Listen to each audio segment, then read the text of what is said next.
Good morning. My name is Chris Carter, and I am reporting live from Rwanda on May 15th of 1994, where this devastating conflict has claimed the lives of hundreds of thousands of innocent individuals. I am being told that the United Nations Security Council meeting is currently underway, and we hope to have updates as soon as they come. For the time being, here in Rwanda, the country is still suffering from the brutal massacre that has been raging for over a month at this point, and the violence shows no plan in slowing down anytime soon.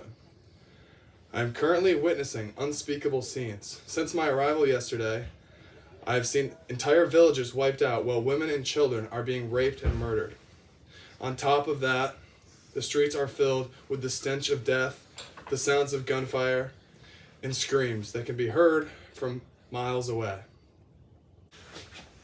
This is a tragedy that the world cannot afford to ignore. My family is being innocently killed and there's nobody to help me. My heart is filled with pain and grief for my wife and kids who were innocently shot at home. Somebody from somewhere must take action. We are all allowing hatred to tear a beloved nation apart. Please, send help.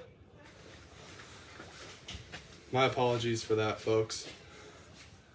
The international community has been slow to respond to this crisis. However, the United Nations Security Council is currently meeting while the world sits in prayer, hoping the council can find a solution to this atrocity. Oh, what's that, Pete? Okay, folks. I am now getting word that the United Nations Security Council meeting has ended. We're going to send you back up to the studio for an update on this highly anticipated meeting. Good morning. I'm Pete Daniel, the head journalist and reporter for the New York Times. The local time here is 10:20 on May 15th, 1994. Thank you for joining me as we sit in despair on this dreary morning after seeing all of the chaos in Rwanda. The highly anticipated United Nations Secretary Council meeting has just ended. Throughout the meeting, large and small countries alike took shots at the United States. Here's the gist. The meeting began with the French ambassador highlighting the theme of the meeting is compromise.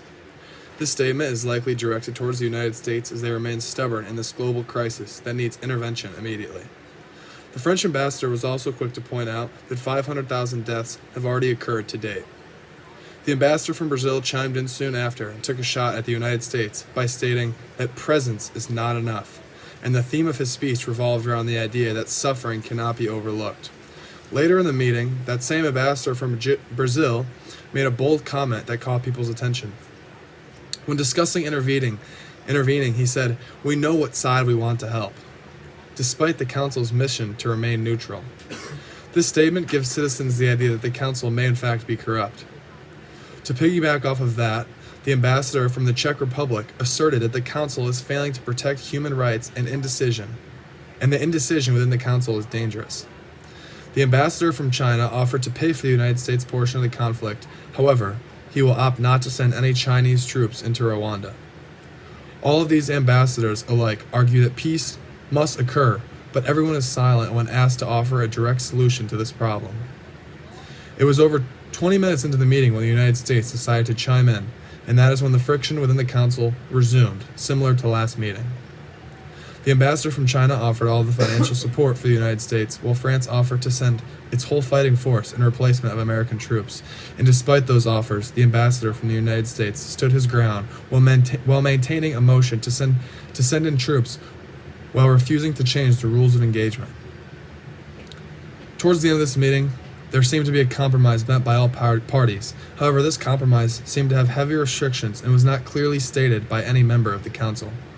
In fact, when the ambassador from Nigeria tried to outline the plan of action, he was not clear or concise and was rudely interrupted by the ambassadors from France and the United States. At this point, frustration from the United States Public Opinion Advisor and the United States ambassador alike uplifted. The United States Public Opinion Advisor states that we should put a muzzle on Nigeria, while the ambassador stands up out of his seat and knife hands other members of the councils who offer numerous compromises that he continues to decline. Ultimately, the Council's selfishness, immaturity, and inaction has and will continue to result in more news stories filled with sadness that never had to be. We will have more for you after the break.